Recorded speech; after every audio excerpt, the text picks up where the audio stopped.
So as a child, because I didn't have that, traditional home, I didn't really start talking to my biological father, like literally having a conversation with my biological father until I was 30. Like this is my reality. I remember being a kid, and I used to watch the Brady Bunch.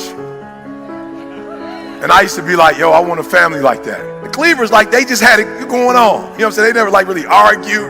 You know what I'm saying? Like, they worked everything out. I remember growing up, like, yo, one day, like, I remember saying it to myself. And I remember friends, like, they want to drive these kind of cars and live in these type of neighborhoods. I wasn't really thinking about that kind of stuff. I was just like, you know what? Like, one day, I just want to have a happy family. Like, I want to come home, and I want my kids to, like, run up to me, Dad. When they get older, I want them to be proud of me.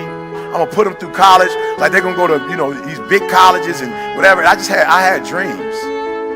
Like, don't let life put you in a circumstance or a situation where you stop dreaming. And so what we're gonna do right now, we're gonna get back to the basics. That the first commandment, the first one in Genesis, was I was commissioned to be fruitful, to multiply. Like, that's what I was commissioned to do. Like, that's the command. Like, no. When I wake up every day, like, I claim that.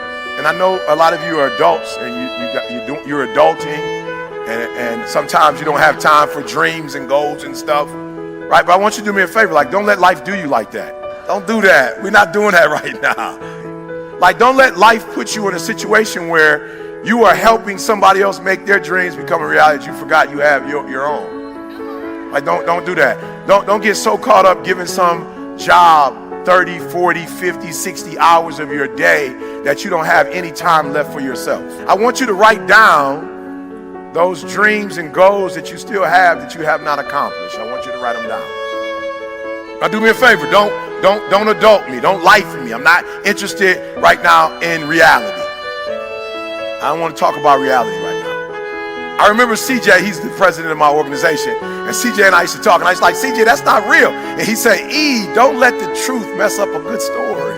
Now I want you to write down on the other side what's keeping you from those, and just be real. Because what's keeping you from that, we're gonna have to talk about that, and we're gonna have to deal with that today, and we're gonna have to finish that for the rest of our lives. Those of you who watch people on TV and you go, and you admire them and you love them, and some of you watch so much TV because you really want to live your dreams through somebody else. You're not ready to do the work. For some of y'all, you chasing low-hanging fruit. I need you to stop, because you're in this room because you're better than that. I'm not interested in how much your student loans are. I'm not interested, because your student loans are sucking your dream. I'm not interested in your reality right now. I want you to get back to your dreams. Like, you can't let that thing that devastated you in 1989, the thing that devastated you in 1996, 2001, like, you can't wake up every day to 2001. 2001 was a tragedy, yes it was, but you can't stay there. You can't keep waking up to that. I wouldn't have time to tell you about all the trauma that I went through in my life, but I just figured since I went through so much trauma, I might as well use the trauma to make all my dreams become a reality. I always tell people, we all go through pain. Get a reward for yours. We all go through pain. We all go through pain. We all go through something. So one day I woke up and was like, okay, E, stop talking about what you don't have. You need to know what you don't know so you can get to where you're trying to get to. So I get in the room with Warren Buffett, and what blows my mind is that he's human. Like, you know what I'm saying? Like, when you see celebrities, they always Photoshop. Like, he didn't come in with an Italian suit on. He came in with like a normal, I'm like, that's a normal suit. This is Warren Buffett. Like, I saw his shoes. I'm like, yo, you can get those at Macy's.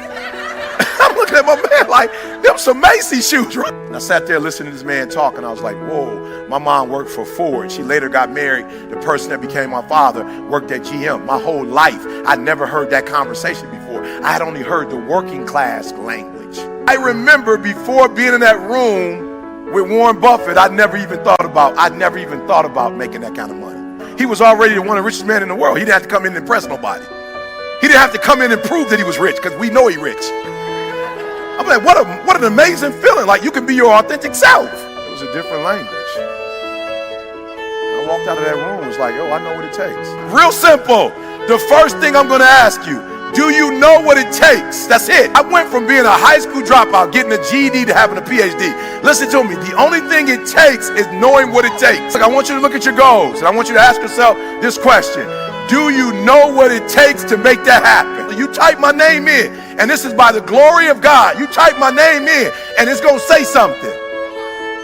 You put my name in Google, something's going to come up. But it's going to tell you my net worth from last year. I come from working class parents, so I need to get a different relationship to knowledge. But when I left that room with Warren Buffett, I became a multimillionaire, and I never had to talk to Warren Buffett ever again. I took the information that I was given and I murdered it. I didn't have to call Warren Buffett and ask him, now what did you say again? I didn't have to take a picture with Warren Buffett and put it up. So being successful is not who you are, it's what you know. I remember that I thought I could never do this. It is the stinking thinking that got you where you are right now. It is the limited beliefs that have you where you are right now. I remember when I was like 19, 20 and I started speaking, 20, 21, and I would go to historically black colleges and I would kill it. And I remember somebody asking me not to do historically black, and I'm thinking to myself when I first got there, I was like, whoa, I don't know if I could do this. Like, they don't come from where I come from. Like, they don't talk like I talk. I don't know if I have anything to say. He says no one on the planet is giving free information away like you giving free information away. There's no other motivational speaker going to schools and shaking kids' hands on their way to school and not getting paid a dime for it, meeting them at 6:30 saying good morning. There's no other motivational speaker going to prisons. There's no other motivational speaker talking to 12 kids in a detention center. He said you are the #1 motivational speaker in the world because nobody cares about humans like you care. There are people in this earth that value you more than you value yourself. They look to you in a way that you don't look to yourself. You will not get what you're supposed to get until you value yourself and you kill all your limited beliefs. There are people on this earth that will come to you, and you specifically, because there's something that you can do for them that nobody else can do. You understand that? We did not come here to be entertained. You did not come here to get pumped up. You are getting 10, 20, 30 years of experience in an hour. And so you are this close to your dreams and goals. So I have to ask you the question. You have the information. Now what are you going to do with it? What do you have today that you've never had before? And what are you going to do with it? You are this close to making every dream you wrote down happen. Why? You have been given information. Here's the challenge though. I'm going to say it slower because it's the simplest thing I'm ever going to say. What you already know is why you are where you are. It is not what you've learned today. The challenge is what you knew before today. And if you're going to get to the next level, you're going to have to erase everything you knew about what you knew, what you thought you knew. A lot of people who get to where we are, once they get there, they feel like that was the goal, and then they stop. So keep doing what you were doing. And then the other thing is you set new goals. Once you get to that goal, now set some other crazy goals.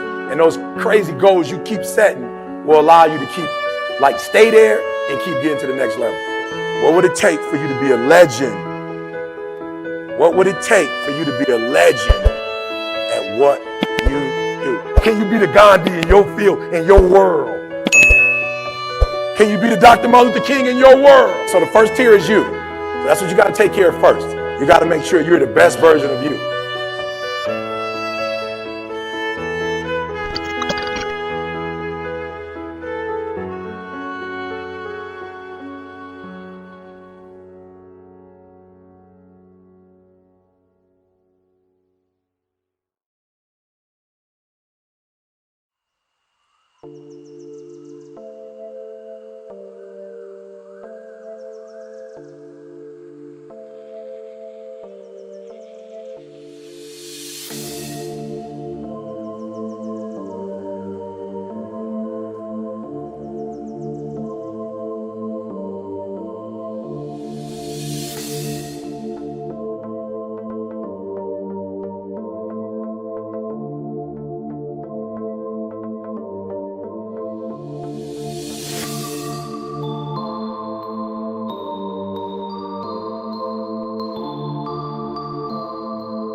like I'm losing my mind.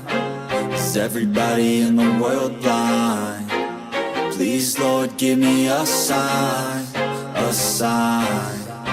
I feel like I'm losing my mind. Is everybody in the world blind? Please, Lord, give me a sign, a sign.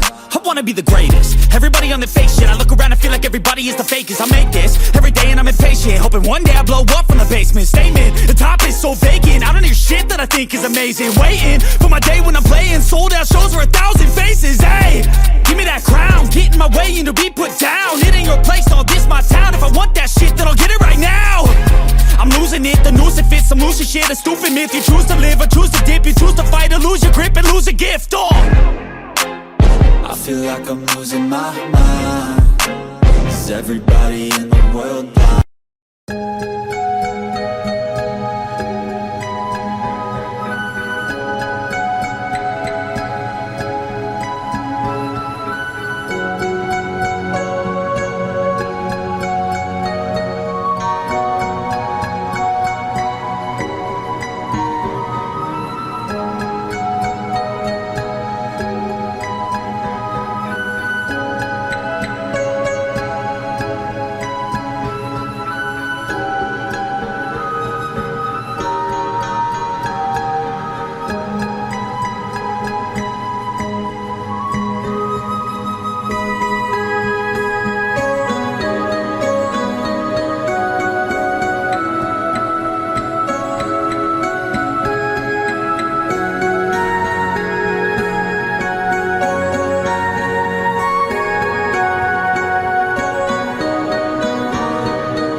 I feel like I'm losing my mind. Is everybody in the world blind? Please, Lord, give me a sign, a sign. I feel like I'm losing my mind. Is everybody in the world blind? Please, Lord, give me a sign, a sign. I wanna be the greatest. Everybody on the fake shit. I look around and feel like everybody is the fakest. I make this every day and I'm impatient, hoping one day I blow up from the basement. Statement, the top is so vacant. I don't hear shit that I think is amazing. Waiting for my day when I'm playing sold out shows for 1,000 faces. Hey, give me that crown, get in my way and to be put down. It ain't your place, no, this my town. If I want that shit, then I'll get it right now. I'm losing it, the noose it fits, some losing shit, a stupid myth. You choose to live or choose to dip, you choose to fight or lose your grip and lose a gift. I feel like I'm losing my mind. Is everybody in the world blind? Please, Lord, give me a sign, a sign. I feel like I'm losing my mind. Is everybody in the world blind? Please, Lord, give me a sign, a sign. Yeah. There's no mercy in this world, just hunger-thirsty persons in different versions, each new update, that shit worsens. Why? Pull back the curtain and you'll see the different vermin. We all have different burdens that all seem to cause disturbance. Yo, so do me a favor, don't treat me like a neighbor. Don't need the different flavors of your problems just to savor.